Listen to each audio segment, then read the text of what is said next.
नमस्कार दोस्तों, स्वागत है आपका हमारे चैनल अरावली पाठशाला पर, जहां मैं गणेश सोलंकी आपके लिए लेकर आया हूं क्लास 10th की मैथ। हम अपना जो नया बैच 2024-25 है उसको स्टार्ट कर चुके थे और जो पहला चैप्टर था वास्तविक संख्या उसको हमने समाप्त भी कर लिया था। आज की इस क्लास के अंदर हम चैप्टर नंबर 2 यानी बहुपद पॉलिनोमियल को पढ़ने वाले हैं। उससे संबंधित अपनी जो पहली प्रश्नावली है 2.1 आज उसको भी पढ़ लेंगे। तो उससे पहले अगर आप हमारे चैनल पर नए हैं तो जल्दी से चैनल को सब्सक्राइब कर दीजिए, वीडियोस को अधिक से अधिक लाइक कीजिए, अधिक से अधिक शेयर कीजिए। और अगर आपको क्लास से संबंधित कोई भी आपको पीडीएफ वगैरह चाहिए, कोई भी आपको नोट्स चाहिए तो आप हमारे टेलीग्राम चैनल को भी ज्वाइन कर सकते हैं, जिसका लिंक हमने डिस्क्रिप्शन में प्रोवाइड कर रखा है। तो आज की इस क्लास के अंदर हम जो अपना दूसरा चैप्टर है पॉलिनोमियल, बहुत ही सिंपल चैप्टर है, उसकी चर्चा करेंगे। उससे संबंधित जो भी कॉन्सेप्ट होंगे उस सभी का आज हम विस्तार से अध्ययन करने वाले हैं। तो चलो स्टार्ट करते हैं आज अपना चैप्टर नंबर 2 बहुपद। आज हमें पढ़ना है पॉलिनोमियल यानी बहुपद। तो पहले तो हम चर्चा करेंगे कि बहुपद होता क्या है। अगर हम बहुपद पढ़ना चाहते हैं तो पहले हमें ये जानकारी होनी चाहिए कि बहुपद होता क्या है। तो बहुपद हमारे पास जो चर होते हैं और जो अचर होते हैं उनकी आपस में जो संक्रिया होती है उसके फलस्वरूप निर्माण होता है। अब चर क्या होता है, अचर क्या होता है, तो यहां से हमें दो चीजें ध्यान रखनी है।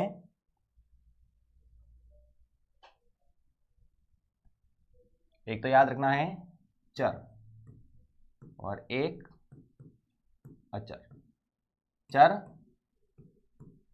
मतलब वह पद जिसका जो मान है वो स्थिर नहीं होता, मतलब मान है वो बदलता रहता है। जबकि अचर वह पद होता है जिसका मान स्थिर होता है, मतलब फिक्स होता है। जैसे हमने चर की बात की तो हमने चर कहा x। अब x का मान कितना होता है हम नहीं कह सकते।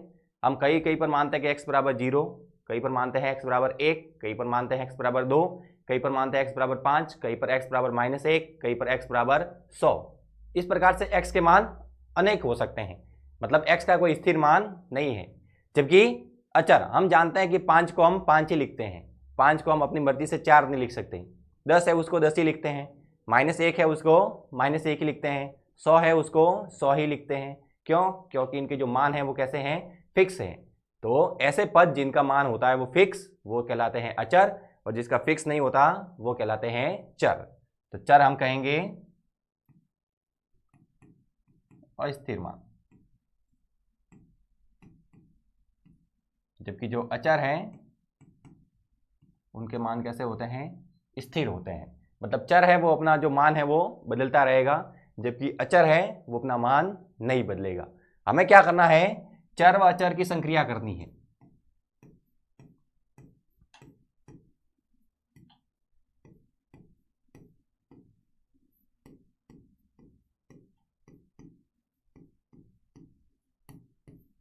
चर व अचर की क्या करनी है, संक्रिया। अब चर और अचर की संक्रिया मतलब कि चर और अचर हैं उनकी आपस में कोई ना कोई गणितीय क्रिया होगी, जैसे जोड़ हो सकती है, बाकी हो सकती है, गुणा हो सकता है, भाग हो सकता है।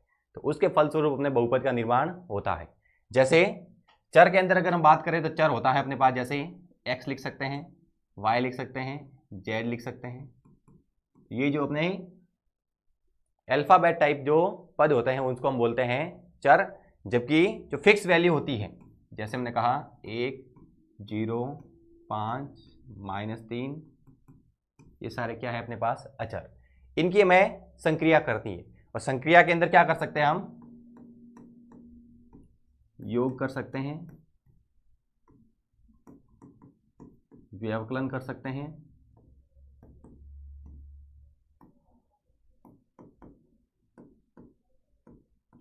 गुणा कर सकते हैं और भाग कर सकते हैं। जोड़ कर सकते हैं, बाकी कर सकते हैं, गुणा कर सकते हैं, भाग कर सकते हैं।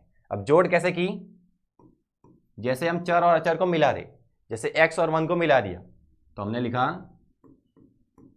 x + 1। ये अपने पास चर और अचर आपस में मिल गए हैं, तो ये अपने पास बहुपद कहलाएगा। अब व्यवकलन कर रहे हैं तो हमने लिखा x - 5, ये भी अपने पास बहुपद है। गुणा कर रहे हैं तो हमने क्या किया, 2 और x का कर दिया गुणा, भाग कर दिया हमने x के अंदर 6 का दे दिया भाग। ये अपने पास योग हो गया, बाकी हो गई, गुणा हो गया, भाग हो गया। ये अपने पास बहुपद कहलाएंगे। क्यों? क्योंकि इसके अंदर चर और अचर आपस में मिले हुए हैं। अब देखना, चर और अचर जब आपस में साथ में लिखे जाते हैं, चर और अचर जब आपस में साथ में लिखे जाते हैं तो वो क्या कहलाते हैं? बहुपद। अब बहुपद के अंदर ये ध्यान रखना है कि बहुपद में कभी भी बराबर में जीरो नहीं लिखते हैं। अगर आप बहुपद के बराबर में जीरो लिख रहे हैं तो वो बहुपद चेंज हो जाता है समीकरण में। केवल बहुपद और समीकरण में इतना ही फर्क होता है कि जो बहुपद है उसके अंदर बराबर में जीरो नहीं होता, जबकि समीकरण होता है उसके अंदर बराबर में क्या लिख देते हैं हम? जीरो। तो बहुपद जब भी लिखें तो बराबर में जीरो नहीं लिखना है, और समीकरण लिखे तो सारे जो मान है वो आप एक तरफ लिखे और बराबर में क्या लिख दें? जीरो। तब वो क्या बन जाता है? समीकरण। तो बहुपद और समीकरण आपस में केवल बराबर में जीरो के कारण ही अलग अलग होते हैं। अगर बराबर में जीरो लिख दिया तो समीकरण बन गया, और बराबर में जीरो नहीं है तो वो आपके क्या कहलाएगा? बहुपद। देखना, चर और अचर आपस में क्रिया कर रहे हैं, यहाँ पर योग कर रहे हैं, व्यवकलन कर रहे हैं, गुणा कर रहे हैं, भाग कर रहे हैं। देखना, हमने चर के अंदर 1 जोड़ा, चर के अंदर से 5 घटाया, चर का 2 के साथ गुणा किया और चर के अंदर 6 का भाग दिया। अब चाहे तो आप इसको 1 + x लिखें, 5 - x लिखें, या 2x को तो x × 2 लिखेंगे तो भी 2x ही आएगा।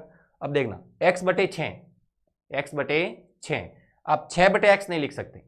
भाग के समय ध्यान रखना है, जब भी भाग करें तो भाग करते वक्त ये ध्यान रखना है कि जो भी चर मान है, जो भी चर मान है वो आप अंश के रूप में लिखें। चर मान कैसा होना चाहिए? अंश में। तथा जो हर मान है,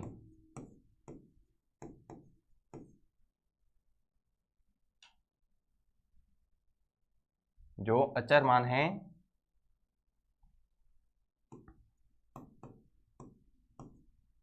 वो हर में लिखना चाहिए। कि जो चर मान है उसको आप क्या लिखेंगे? अंश में। तथा जो हर मान है उसको कहाँ पर रखना है? जो अचर मान है उसको कहाँ रखना है? हर में। क्यों?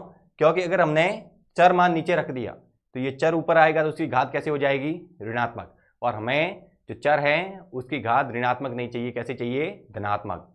तो जब भी हम भाग करते हैं उस समय ध्यान रखना है कि चर हमेशा कहाँ होना चाहिए? चर अपने पास होना चाहिए अंश में, और अचर का होना चाहिए हर में। बाकी आप इनकी जगह बदलेंगे तो कुछ भी फर्क पड़ने वाला नहीं है। केवल भाग करते वक्त ध्यान रखना है कि अचर का होना चाहिए हर के रूप में और चर का होना चाहिए अंश के रूप में। अब बहुपद से जब हमने चर और अचर की संक्रिया की तो अपने पास किसका निर्माण हुआ? बहुपद का। तो अगर पूछा जाए कि बहुपद क्या होता है तो बहुपद हम कहेंगे चर व अचर की गणितीय संक्रिया के फलस्वरूप बहुपद का निर्माण होता है। बहुपद बनाते समय यह ध्यान रखना है कि उसके बराबर में कभी जीरो नहीं लिखना है। अगर बराबर में जीरो लिख दिया तो बहुपद किस में चेंज हो जाएगा? समीकरण में। तो बहुपद के बारे में हमने उसका योग करके देखा, व्यवकलन किया, गुणा किया, भाग किया। तो इन सभी क्रियाओं के फलस्वरूप में किसका निर्माण हुआ? बहुपद का। किसका निर्माण हुआ? बहुपद का। अब ये हम जो बहुपद पढ़ रहे हैं, उसके अंदर हमें और क्या क्या पढ़ना है? इसके अंदर हमें बहुपद की घात पढ़नी है, बहुपद के शून्यक पढ़ने हैं। अब शून्यक निकालने के तरीके कौन कौन से होते हैं वो निकालना है। फिर उसका योग पढ़ना है, उसका गुणनफल पढ़ना है। फिर योग और गुणनफल की सहायता से हमें बहुपद का निर्माण करना है। ये सारी चीज़ें हमें इस बहुपद वाले चैप्टर के अंदर पढ़नी है। तो पहले तो हमने पढ़ लिया है कि बहुपद क्या होता है, तो बहुपद के जो भी गुण थे वो हमने देख लिए कि बहुपद का निर्माण किस प्रकार से होगा। अब अगला पढ़ना है बहुपद की घात।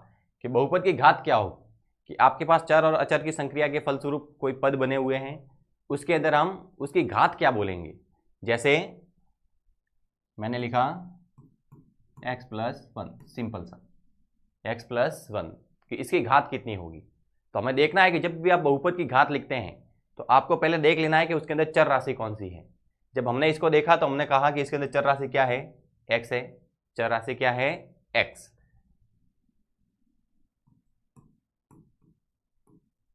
चर राशि क्या है? x है। और x की अधिकतम घात कितनी है? अब ये अंदर चर राशि है, वो जरूरी नहीं कि एक बार आए, एक से ज़्यादा बार भी आ सकती है।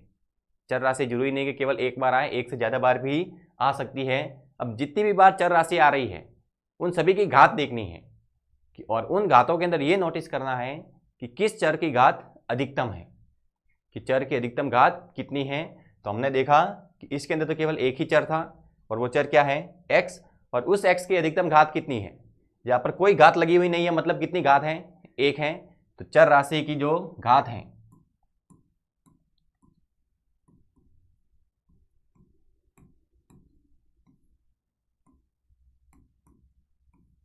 चर राशि की अधिकतम घात है, वही कहलाती है अपने बहुपद की घात।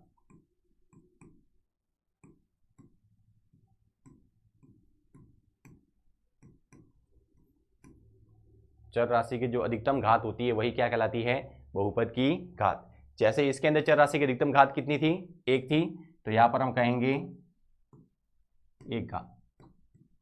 घात कितनी थी, एक घात। और जब भी चर की एक घात होती है तो उस एक घात को हम बोलते हैं रेखिक।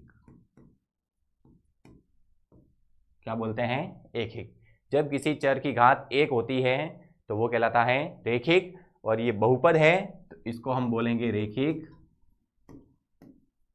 बहुपद। ये अपने पास क्या कहलाएगा, रेखिक बहुपद। अगर हमारे पास ऐसे लिखा हुआ है, जैसे लिखा है 3x² plus 2x minus 3, 3x² plus 2x minus 3 बराबर में 0 नहीं है, मतलब क्या है, बहुपद। जब हमने इसको देखा तो इसके अंदर जो चर है, चर की अधिकतम घात, इसके अंदर जो चर है वो चर क्या है, x है, और x की घात यहां पर 2 आ रही है, यहां पर 1 आ रही है, मतलब अधिकतम घात कितनी है, 2 है। तो यहां पर कहेंगे कि चर की अधिकतम घात कितनी है, 2, यानी यही घात किसकी हो जाएगी, बहुपद की घात। मतलब बहुपद की घात भी कितनी आई, 2 आई है। अब जब बहुपद की घात 2 होती है तो 2 घात मतलब उसको बोलते हैं द्विघात। 2 घात को हम क्या बोलते हैं, द्विघात। और ये बहुपद है तो इसको बोलेंगे द्विघात बहुपद। मतलब बहुपद के अंदर जो चर होता है उसकी घात होती है वो बहुपद की घात होती है, और जितनी बहुपद की घात उसके हिसाब से उसका नाम। अगर एक घात है तो रेखिक बहुपद, 2 घात हैं द्विघात बहुपद, और अगर 3 घात हैं तो उसको बोलेंगे त्रिघात बहुपद। जैसे हमने लिखा x³ minus 3x² plus 5x minus 3। अब इसके अंदर जो चर है वो चर क्या है, x है, और चर की अधिकतम घात कितनी है, 3 है। यहाँ पर 3 है, 2 है, 1 है, अधिकतम कितनी है, 3, तो ये कहलाएगा त्रिघात बहुपद।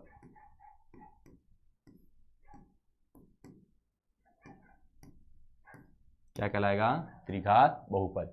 तो इस प्रकार से आप बहुपद की घात के अंदर रेखिक बहुपद पहचान सकते हैं, द्विघात बहुपद पहचान सकते हैं, और त्रिघात बहुपद पहचान सकते हैं। यहां से आपको एक और बात ध्यान रखनी है कि जितनी बहुपद की घात होती है,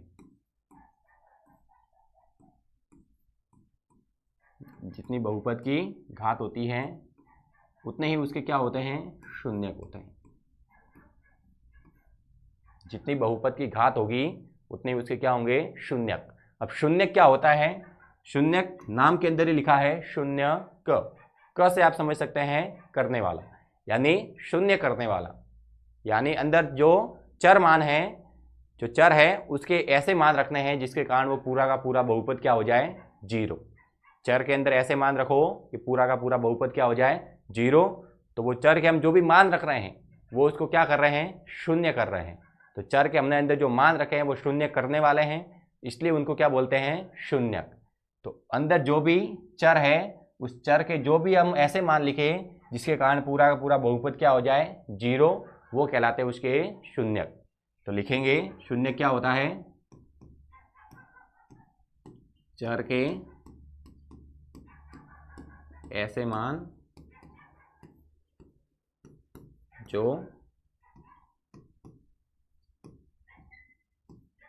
बहुपद को शून्य बना।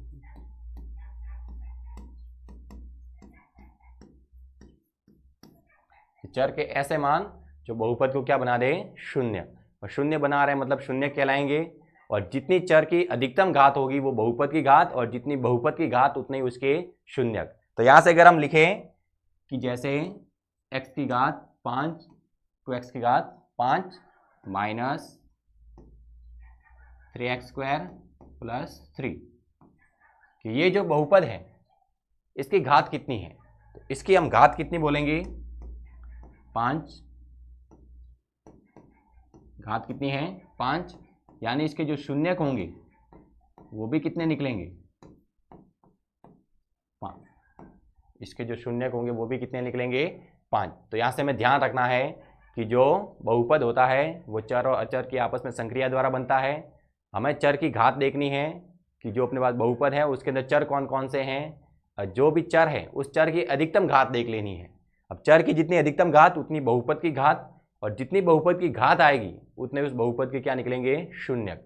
यानी उसके अंदर जो चर है उसके उतने ही मान निकलेंगे जिससे वो पूरा का पूरा क्या हो जाए, 0। तो यहाँ से आपको ये सारी चीज़ें ध्यान रखनी है। अगला है आलेख द्वारा शून्यक। अपनी जो पहली प्रश्नावली है 2.1 उसके अंदर हम जो भी शून्यक निकाल रहे हैं वो आलेखों से निकल रहे हैं। आलेख बने हुए हैं और उसके अंदर हमें शून्यक पता करने हैं कि शून्य किस प्रकार से निकलेंगे। तो पहले हमें पता होना चाहिए कि जो अपने पास बहुपद होते हैं उनके जो आलेख होते हैं वो किस प्रकार से बनते हैं। जो बहुपद होते हैं उनके आलेख किस प्रकार से बनते हैं। तो यहाँ पर हमें एक तो ध्यान रखना है रेखिक बहुपद का।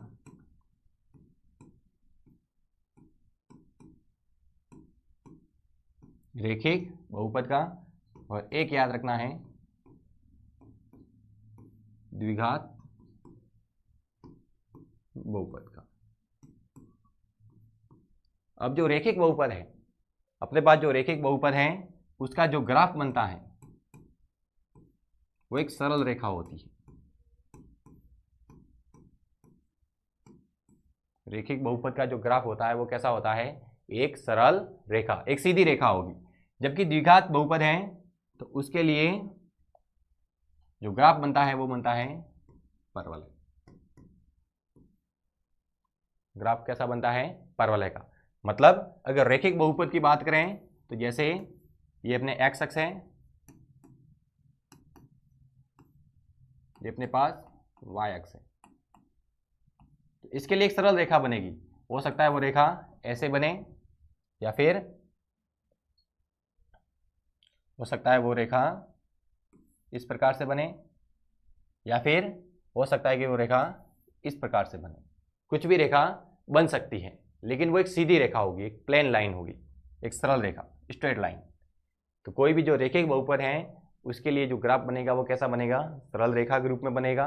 और अगर द्विघात बहुपद है तो वो परवलय के रूप में बनेगा। अब परवलय के रूप में किस प्रकार से, जैसे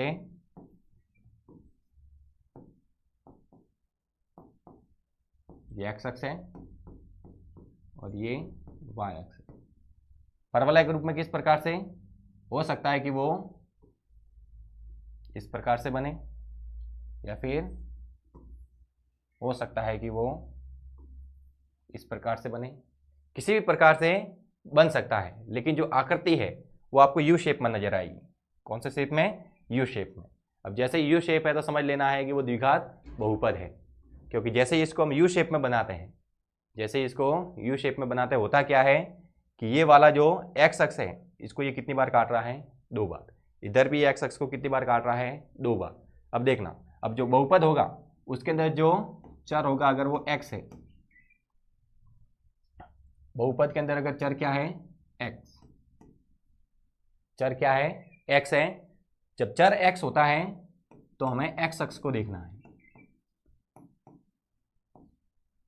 अगर चर क्या है, एक्स, तब क्या देखना है, एक्स अक्ष। और एक्स अक्ष पे देखना है कि प्रतिच्छेदन या स्पर्श।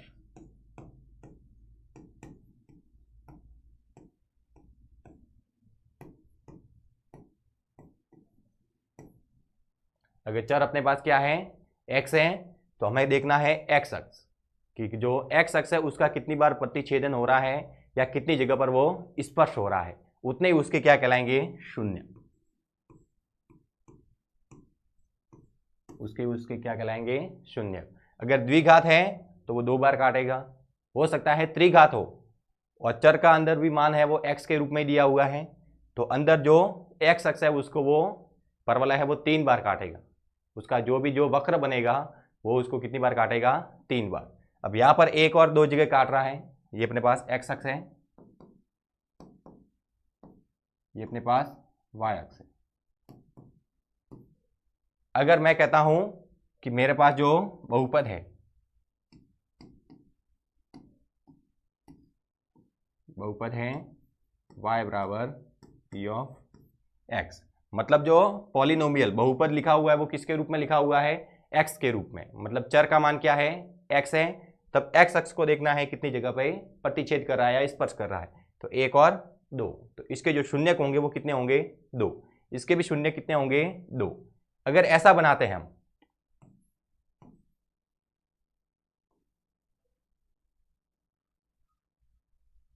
ये अपने पास एक्स अक्ष है, ये अपने पास वाई अक्ष है। अगर मैं कहता हूं कि जो बहुपद है वो लिखा हुआ है y equal P of x, मतलब चर है वो x के रूप में है, चर का मान क्या है, x है, तब इसके शून्य कितने होंगे, तो x के रूप में है तो मतलब हमें x अक्ष देखना है। तो x अक्ष पे कितनी जगह पर प्रतिच्छेद हो रहा है, 1 2 3 4 5, मतलब इसके जो शून्यक होंगे वो कितने हो जाएंगे, 5। शून्य कितने हो जाएंगे, 5 हो जाएंगे। अगर अपने पास ग्राफ इस प्रकार से है,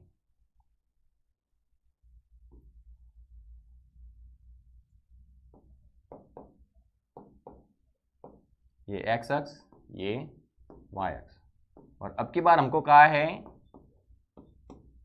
x बराबर पी ऑफ वाई, मतलब अंदर जो चर है वो y के रूप में है, मतलब जो भी बहुपद बनेगा वो y के रूप में होगा।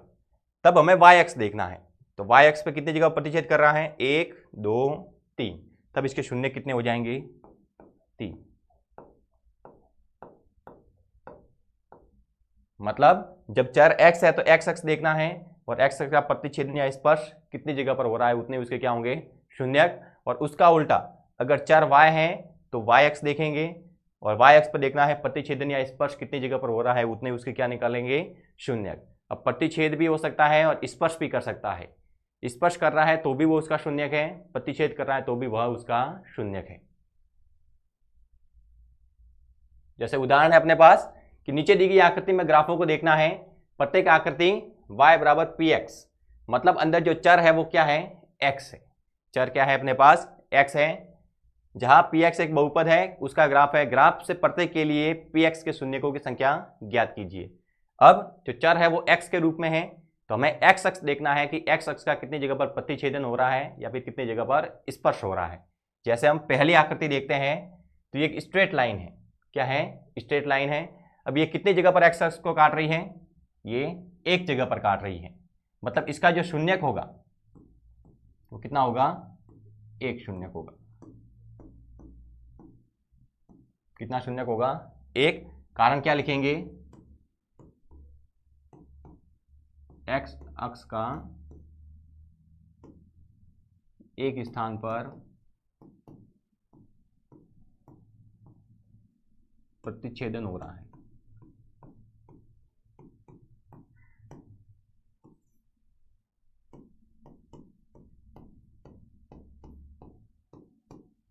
अब आप स्थान लिखे या बिंदु लिखे वही बात है कि x अक्ष का एक बिंदु पर प्रतिच्छेदन हो रहा है। x अक्ष कितनी जगह पर कट रहा है, एक जगह पर, तो इसका शून्य कितना हो जाएगा, एक। इस आकृति में देखते हैं, देखना x अक्ष कितनी जगह पर कट रहा है, देखना ये अपने जो परवलय बनाया है, ये परवलय x अक्ष को कितनी जगह पर प्रतिच्छेद कर रहा है, प्रतिच्छेद तो नहीं कर रहा है, लेकिन इस वाले बिंदु पर क्या कर रहा है, ये टच कर रहा है। क्या कर रहा है, टच कर रहा है, इसका भी शून्य कितना होगा, एक।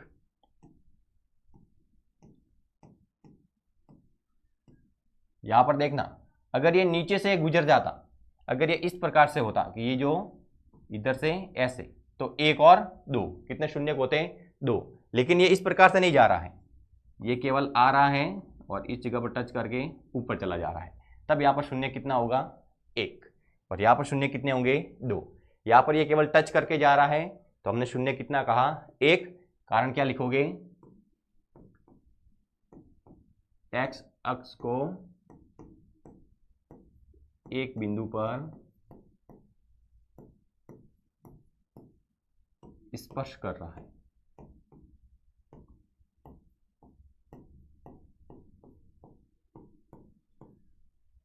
वैसे इसके अंदर देखें तो 1 2 3 4 कितनी जगह पर प्रतिच्छेद किया इसने, एक बिंदु, दो बिंदु, तीन बिंदु, चार बिंदु, मतलब इसके जो शून्यक होंगे वो कितने हो जाएंगे, चार शून्य। कितने शून्यक हो जाएंगे? 4 शून्यक। क्यों? क्योंकि एक्स अक्ष को 4 बिंदु पर प्रतिच्छेद कर रहा है।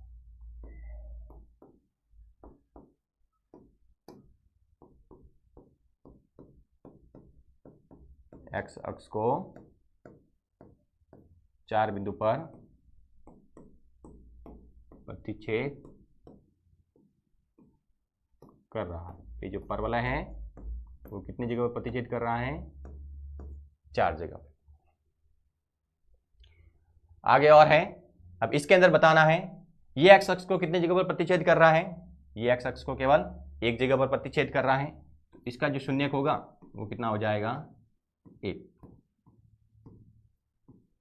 इसका शून्य कितना होगा? 1। उसी प्रकार से ये एक और 2 जगह पर प्रतिच्छेद कर रहा है, तो इसके जो शून्यक होंगे वो कितने होंगे? 2। यहां पर ये 1 2 3, मतलब कितने शून्यक हो जाएंगे? 3 शून्य। इसका कारण अब आपको लिखना है। इसका कारण क्या लिखेंगे कि जो वक्र है वो एक्स अक्ष को केवल एक बिंदु पर प्रतिच्छेद कर रहा है। यहाँ पर जो वक्र है वो एक्स अक्ष को 2 जगह पर प्रतिच्छेद कर रहा है, और यहाँ पर वक्र है वो एक्स अक्ष को 3 जगह पर प्रतिच्छेद कर रहा है। तो इसके शून्यक हो जाएंगे क्रमशः 1 2 तथा 3। अगला है प्रश्नावली 2.1 का पहला सवाल। प्रश्नावली 2.1 अपने इन्हीं ग्राफ पर आधारित है। बहुत बड़ी सिंपल इक्वेशन, बड़ी सिंपल एक्सरसाइज है। इसके अंदर कहा गया है कि प्रत्येक आकृति y बराबर px के रूप में है। मतलब यहां पर भी अंदर जो चर है वो क्या है? x है। चर क्या है? x है। जब चर x होता है तो हमें x अक्ष देखना पड़ता है, अगर चर y है तो y अक्ष देखना पड़ेगा। कहा गया है कि ग्राफ से प्रत्येक के लिए शून्यकों की संख्या ज्ञात करनी है। तो पहला ग्राफ देखते हैं। इसके अंदर जो रेखा है क्या वो x अक्ष को प्रतिच्छेद कर रही है या उसको स्पर्श कर रही है? अब x अक्ष तो ये है, रेखा तो x अक्ष के ऊपर है, कहीं पर भी प्रतिच्छेद नहीं कर रही है। तो शून्य कितने हो जाएंगे? 0 शून्यक आएगा। इसका कोई भी शून्यक नहीं होगा। क्यों? क्योंकि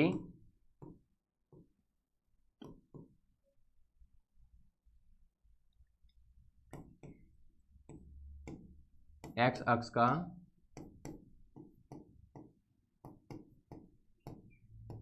प्रतिच्छेदन या स्पर्श नहीं हो रहा है।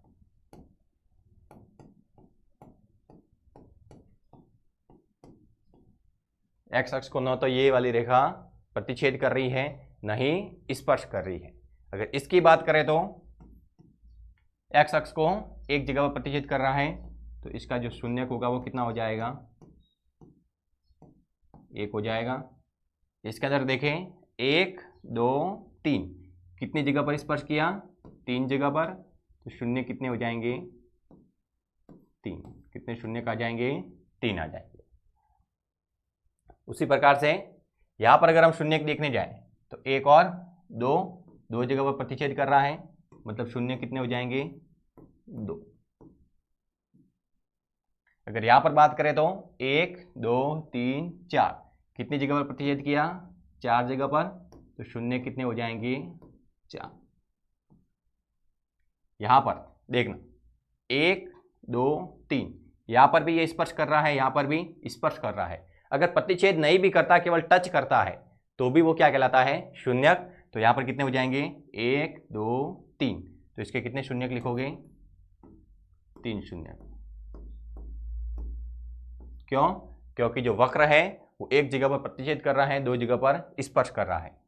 लिखोगे वक्र एक बिंदु पर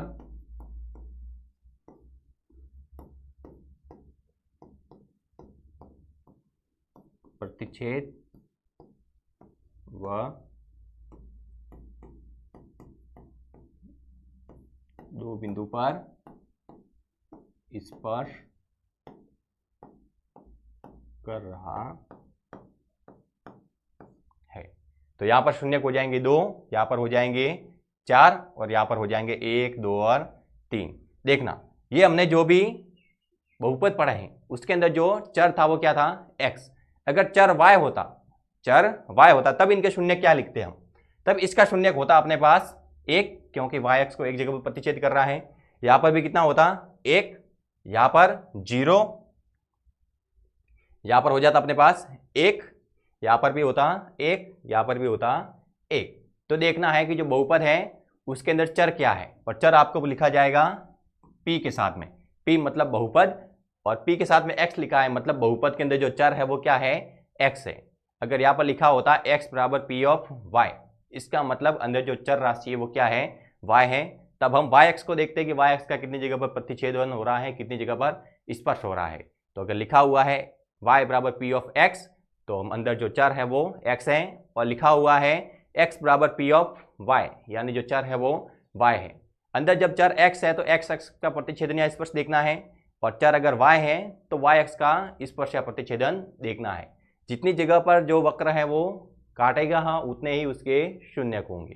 तो आज की इस क्लास के अंदर हमने बहुपद क्या होता है वो पढ़ा, बहुपद की घात क्या होती है, बहुपद के प्रकार क्या होते हैं, बहुपद के शून्यक कितने होते हैं, कितनी घात है तो कितने शून्यक लिखे जाते हैं, ग्राफ द्वारा अगर शून्यक निकालने हैं तो वो किस प्रकार से निकाले जाते हैं। हमें आशा है कि आपको ये क्लास अच्छे से पसंद आई होगी। तो इस क्लास को अधिक से अधिक लाइक करना है, अधिक से अधिक शेयर करना है, और हमारे चैनल अरावली पाठशाला को सब्सक्राइब जरूर करना है। अगली क्लास तक के लिए धन्यवाद।